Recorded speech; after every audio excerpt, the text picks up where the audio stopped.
мен бірден мына неден басайын. Сіздердің мына жобаларыңыздан, мына көтерген мәселелердің бәрі дұрыс.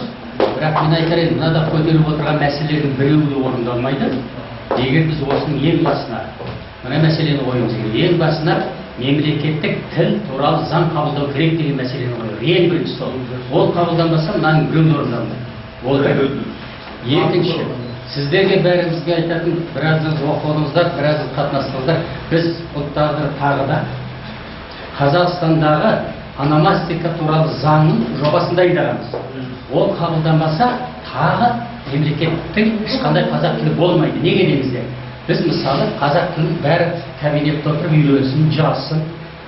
Осы кабинеттен шығып ап, Макаров көшесіне келе жат, Дмитриевкаға баратын автобусқа отырып саяжайға барсақ, ортамыз жоқ болса, сыртқа шықсақ түгел орыстың провинция сияқты болса, біз қалай ғана мемлекеттік тілді кім мойындайды, кім менсінеді?